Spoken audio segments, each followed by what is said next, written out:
Bonjour, mes chers frères et sœurs. Je vous dis que je suis content franchement de vous recevoir, surtout en cette saison. Je suis en train de parler des choses très peu populaires qui vont pas surexciter ton émotion, mais il y a tellement la vie, il y a tellement la grâce pour te donner ton miracle. N'oublie pas, j'aime dire tantôt, tu seras délivré par ta science. Prions avant de commencer. Père, je te bénis, je te glorifie pour ce que tu fais en cette saison. Ouvre les esprits pour recevoir et comprendre ce qui est en train d'être dit pour notre bien, notre prospérité et notre bonheur. Au nom de Jésus, je te prie. Amen. Amen. Voilà, en ce troisième numéro, je vais te parler d'un autre principe très important. Parce que tu dois fermer ta porte pour que Dieu trouve ta concentration. Tu dois être dans le silence. On avait parlé de ça en long, large la fois dernière. Mais cette semaine, Dieu s'attend à notre concentration pour déverser en nous-mêmes. Et ce qu'on va voir aujourd'hui, qui est une clé importante pour vivre le miracle de Dieu, c'est l'hygiène de vie. Franchement, tu n'allais pas t'attendre à cela. Tu n'allais pas t'attendre à un tel sujet. Mais c'est combien important pour recevoir de Dieu en cette saison. Dans 1 Corinthiens chapitre 6, verset 19, la Bible dit « Ne savez-vous pas que votre corps est le temple du Saint-Esprit qui est en vous ?» Regarde, vivre le miracle de Dieu passera par notre corps, parce que le Saint-Esprit habite dans notre corps. Un corps mal géré, maltraité, bloque le miracle de Dieu. Il ajoute pour dire, cela ne vous appartient pas. Votre corps n'appartient pas à vous-même. Tu n'es qu'un intendant. Mon frère, la Bible nous instruit ainsi, puisque notre corps transporte le Saint-Esprit, le conditionnement de notre corps détermine notre niveau de vie. Waouh, je te parle de miracle. Tu es malade, tu n'as pas de force pour travailler, tu n'as pas l'esprit clair. Regarde comment, pendant que tu pries, regarde comment tu traites ton corps. Oh, Saint-Esprit, fais-nous grâce. Ton miracle est là. Ce verset nous instruit que notre corps est un temple. Un temple que tu dois respecter. Un temple est respecté par une discipline de vie saine. On respecte un temple. Dieu nous interpelle ici à respecter notre corps qui a un don précieux dont nous sommes le gardien. Pour avoir une bonne vision spirituelle, puisque nous transportons le Saint-Esprit, notre santé y participe beaucoup. Un corps malade, comme avait dit quelqu'un, c'est un corps mal aidé, dont le traitement est méprisé. Et voilà pourquoi tu ne vis pas de miracle.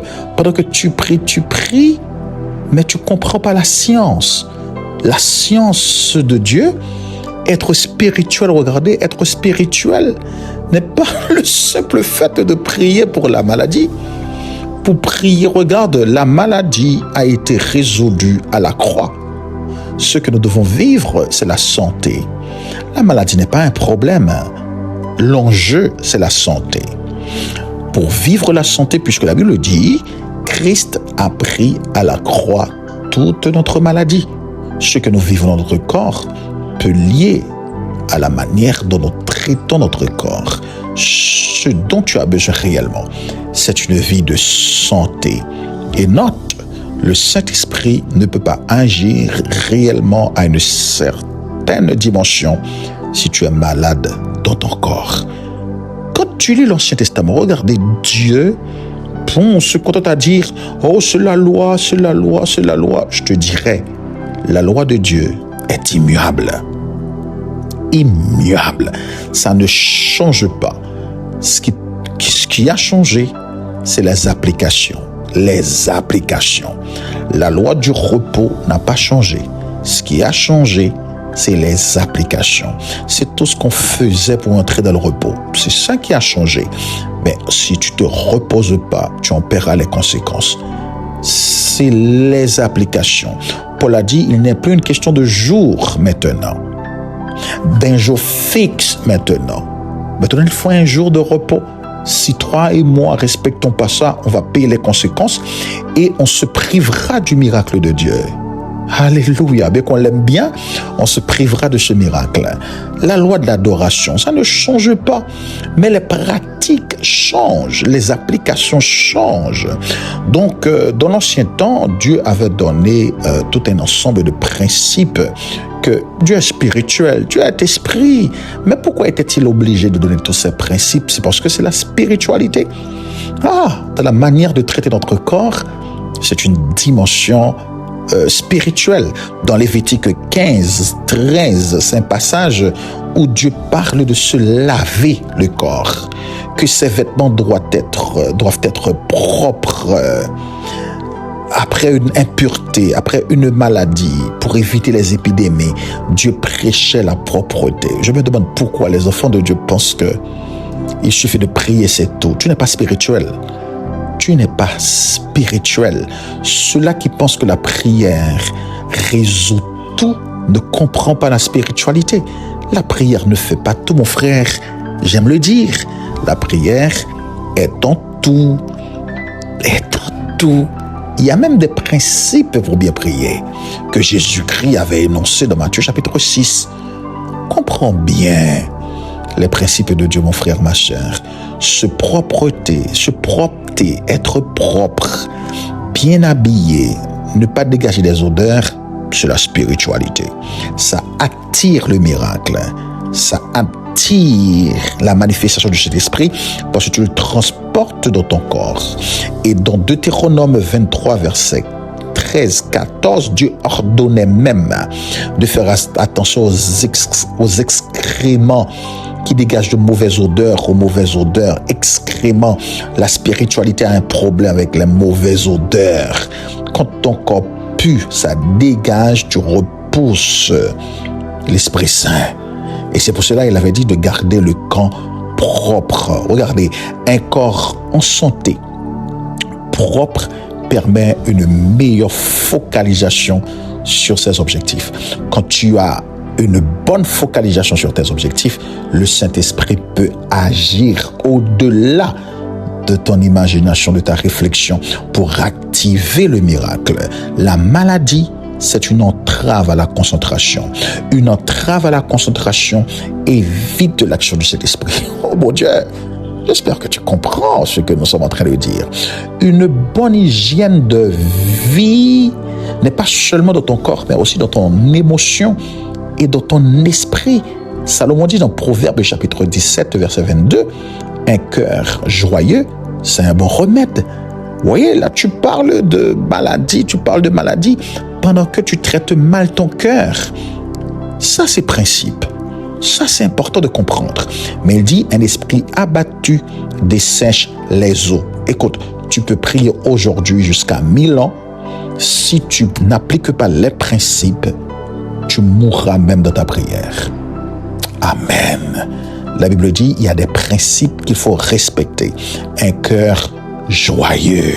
Et dans Proverbes chapitre 3, verset 8, Salomon invite à la sagesse et à l'obéissance des principes qui apportent la santé pour tes muscles et le rafraîchissement pour tes os. C'est pas la prière qui le fera. C'est une décision que tu dois prendre. Pour vivre le miracle de Dieu, Christ avait pris nos maladies. Tu dois respecter les principes pour les manifester et les conserver. Tu sais, je veux le répéter, une bonne santé physique et mentale est cruciale pour ta concentration.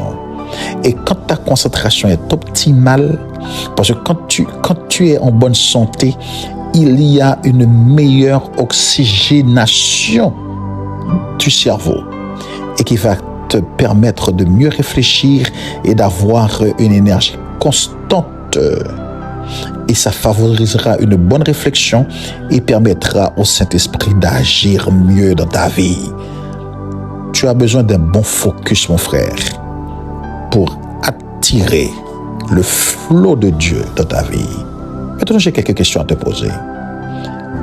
Est-ce que tu penses que ton manque de concentration, de focus, est lié à une fatigue chronique ou un sommeil de mauvaise qualité? Des fois, nous pensons être très spirituels, nous méprisons le repos et le sommeil. Et je viens te dire, ça c'est la spiritualité. Tu ne peux pas vivre le Saint-Esprit que tu transportes en toi-même si tu ne gères pas bien ton corps. Un corps fatigué, Jésus savait se reposer. Il se reposait quand il est fatigué parce qu'il avait besoin de l'énergie pour permettre au Saint-Esprit d'agir. Oh mon Dieu, regarde, on a besoin, est-ce que je fais au moins 30 minutes d'activité physique par jour pour oxygéner mon cerveau? On doit décider de prendre du temps pour faire du sport.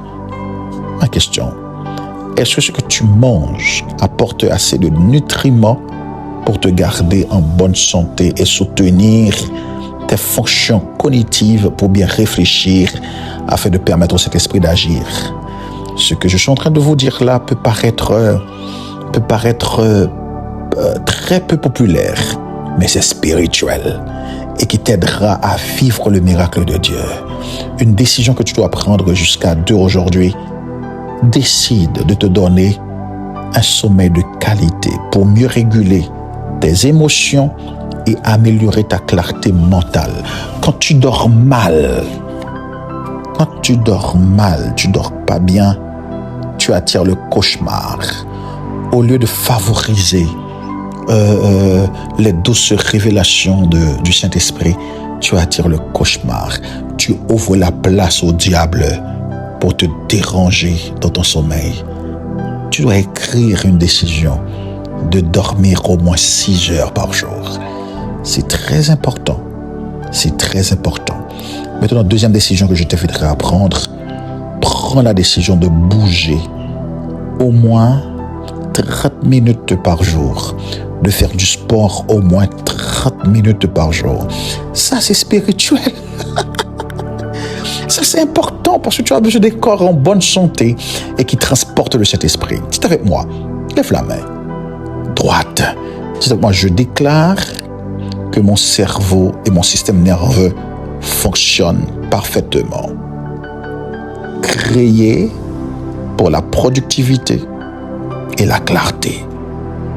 Au nom de Jésus. Prie avec moi. Dis avec moi, Seigneur Dieu, Créateur, donne-moi la santé du corps et aide-moi à la garder au mieux. Au nom de Jésus, dis Amen. Que Dieu te bénisse, que tu comprennes ce qui est en train d'être dit là et vive en profondeur ton miracle. Va en paix dans le nom de Jésus. Amen.